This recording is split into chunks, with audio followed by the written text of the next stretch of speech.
Hey everyone, today I'm talking about creative focus for INFJ personality types and INFP personality types. I have found over my many years of work with both INFJs and INFPs that both types tend to have issues with focus, whether that's creative focus, focusing on a creative project, or just focus, working on a work project or some chores around the house, what have you. There's this belief that creative focus means that we do things in a certain way, and most INFJs and INFPs are very attached to the idea that you start something and you don't stop working on that thing until you're finished, whether that means over the long term, like with a novel. So you start a novel this spring and you're going to work on that novel every week through the spring and the summer and the fall, and the next winter you're going to work on that novel regularly and consistently until you have the first draft done. And then you're going to go into revisions, and you're going to regularly and consistently work on revisions until you have those done. And each stage of the process is going to be like that. We tend to take that idea and apply it to everything in our lives, whether it's a large project like a novel or it's a smaller project like, a painting that we can work on in one afternoon, a poem, like I said, work tasks, whatever it is. We have this idea that you start something and then you work on it until you're finished. We also have the idea that focus means you work in a straight line. So you work on things in steps. The steps follow some sort of A, B, C, D order. They're linear steps, and you follow each step until you're done. Kind of like putting together a piece of furniture from IKEA. Added to this, we also have the idea that focus means you're efficient at it, right? So you're doing the steps in order, you're not wasting any time, you're not doing extraneous steps, you're not taking any detours, you're just starting something, you're working on it in a focused way, in a linear way until it's done, and you're fast, right? You're doing it efficiently, so you're doing it quickly. INFJs and INFPs tend to be very attached to this being the idea of focus.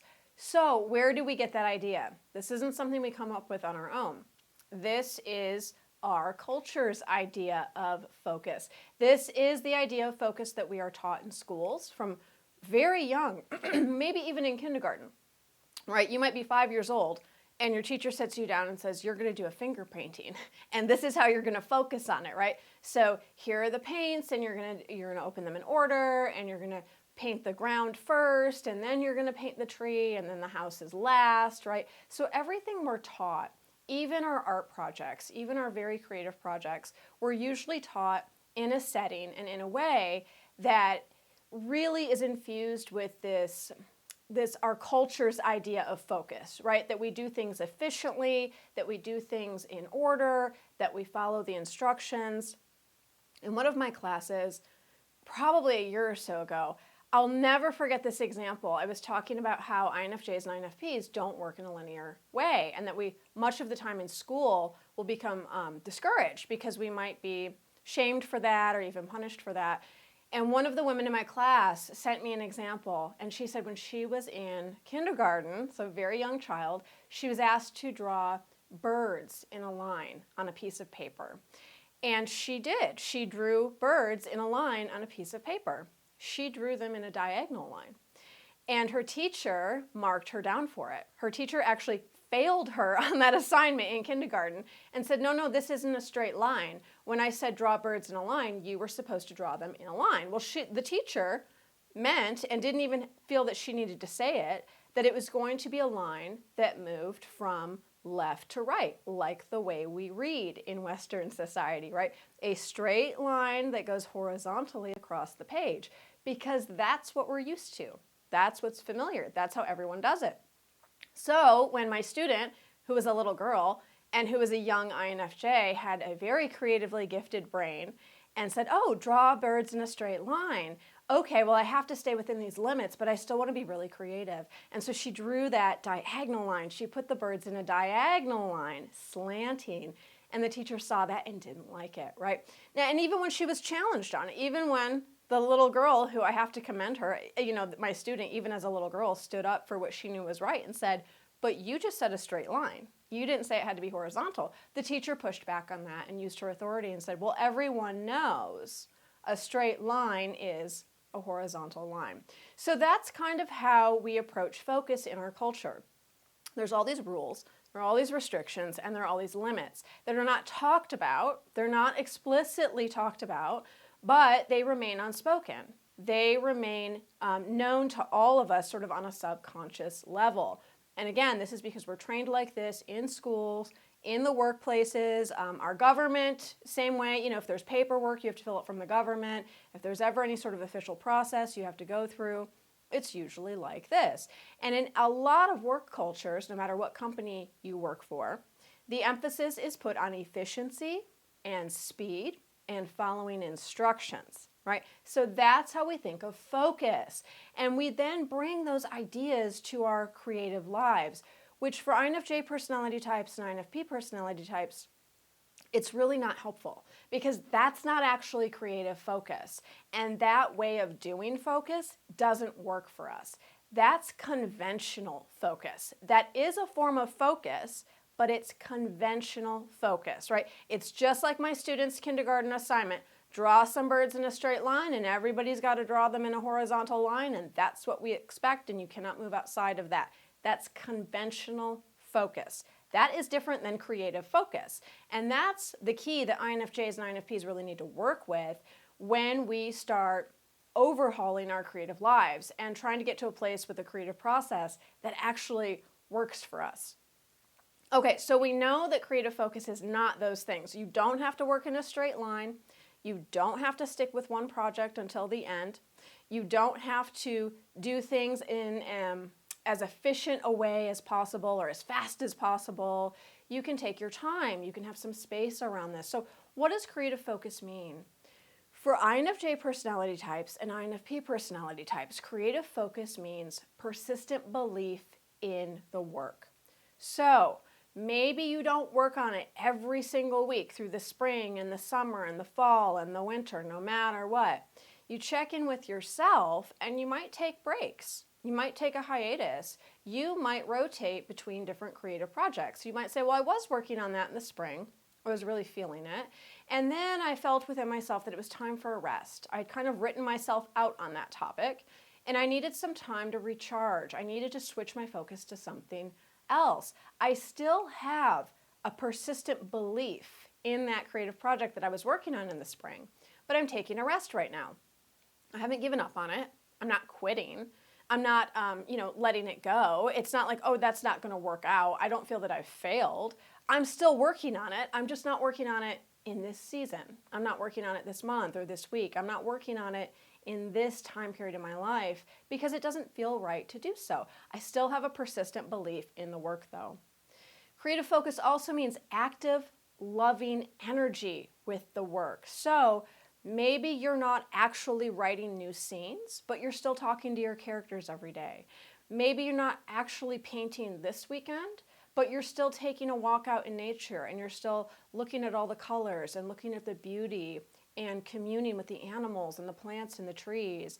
That's part of your creative work. That's active, loving energy with the work. That's always being in the creative space, even if you don't have a paintbrush in your hand or you don't have a pen in your hand. You're not sitting in front of your keyboard typing out your story. You are still living in a very creative way. You're observing the world. You're gathering material. You're gathering information. You're taking information in through your senses, right? That's all part of it. That's active, loving energy with the work.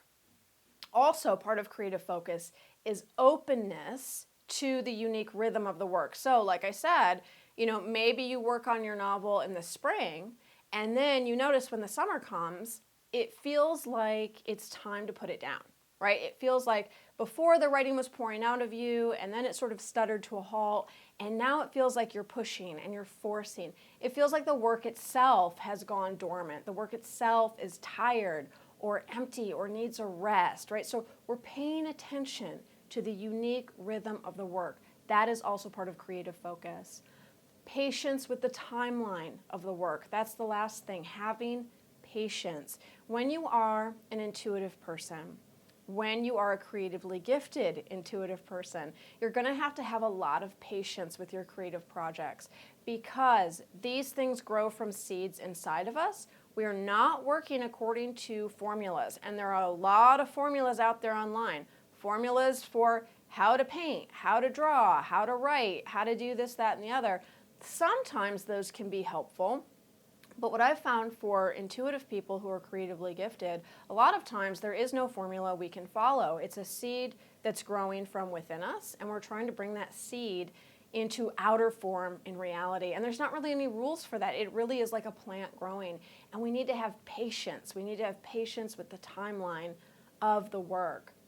Now, one of the key things to keep in mind as I'm talking about all of this, society's way of doing focus, our way of doing focus, society's idea of creative success or how to follow a formula or how to be creative or finish a creative work, all of those ideas from culture and society, and then the way things actually work for INFJ personality types and INFP personality types, it comes down to the key piece of us being neurodivergent. And that is starting to get talked about a lot more in today's culture. I'm noticing it showing up all over online. People are writing about it, people are speaking about it. But I don't think there is enough emphasis still being given on the fact that we work in an entirely different way, and not just intellectually. It's not just an intellectual difference. I hear that a lot. Well, our brains work differently. Our brains do work differently. That's true. Our emotions work differently.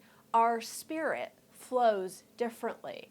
The way we are in the world is different. The way we are with other people is different. We're kind of like an entirely different creature. So it's not just an intellectual difference. It's not like, well, I can just make a few tweaks because I'm neurodivergent, and then I can find a few hacks where I can be efficient too. I can work in a straight line too. I can do it just like everyone else is supposed to do it, which is kind of the party line we're fed, right? Like, oh, it's great that you're neurodivergent. Now just figure out a way that you can make yourself as productive as everyone else is in mainstream society. It's not going to work for us. We just don't work in that way. So whereas everyone else might really want to take this straight line, this efficient shortcut to things, we have to take the meandering detour. That's part of our process. That's part of our journey. Honestly, that's part of our joy. A lot of the time, when you are a neurodivergent, intuitive introvert who's creatively gifted, you're not writing the novel to make a bunch of money. You're not painting the paintings to, sell them and like sort of have this passive income, although that would be nice. You're really trying to express something from your soul. You have a psychological need to write a novel. You have a psychological need to paint the painting. That's different. That's way different than a lot of the reasons much of the mainstream population might choose to write a novel or choose to paint a painting. We have different motivations. We have different values. We have different goals. We have different everything. So we have to keep all that in mind when we really start talking about these ideas of focus and being productive, productive strategies, and how we really approach our creative work in the world, because so many of those mainstream methods, they're not going to work for us and they just don't apply to us. So we really have to think about that. When someone says, focus or discipline or accountability, we have to say, well, what kind of focus are they talking about? What kind of discipline are they talking about? What forms of accountability? Is that going to work for me as a neurodivergent, creatively gifted, intuitive introvert who needs kind of a whole different set of everything, honestly, just to really navigate this world of ours. So what we want to do is we want to heal those old damaging beliefs about how we should be and let a lot of that stuff fall away. I'm not focused enough. I just need to get organized. I just need to get myself together. I'm not competent enough. I hear that from so many INFJ personality types and INFP personality types. I need to be better. I need to be different. I need to be something else than I am. And then I can focus, and then I can be productive, and then I can churn out all this creative work. It's just not going to work that way. What we really need to do is heal these damaging beliefs that we have been force-fed through schools and workplaces and all of the life situations we've been in where we were taught the way you do it is wrong, the way you think is wrong. You need to do it this different way. And we need to heal that, and we need to see that the way we work, it's actually a gift. And it's a really cool gift once we can kind of get a handle on what it is and the operating system behind it. I'm teaching a new class about this, neurodivergence and creativity, trauma and creativity, psychic gifts and creativity. It's all going to be in there. The class is called Healing Through Creativity, and it is designed specifically for INFJs and INFPs, and we're going to be working with all of these concepts, how we're different, how society has really for so long told us that we need to change ourselves to fit into a box that we can't fit into. And once we can let that go, that's when our true creativity can really flourish. That's when we can start to heal some of these old wounds, and then we can learn how to spread that healing energy outward into the world. So we're going to be talking about that stuff and a lot more.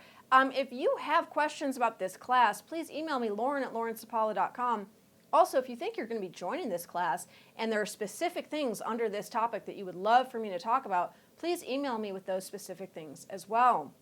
I really try to take audience feedback into account when I build these classes, and I try to pack as much information as I can in. So if you already know, oh, I'm totally on board, I'm going to join you, but I really want to know more about codependence and creativity, or trauma and creativity, or how me being psychically sensitive works into creativity, please email me with those specific questions, and I will fold it into the class material.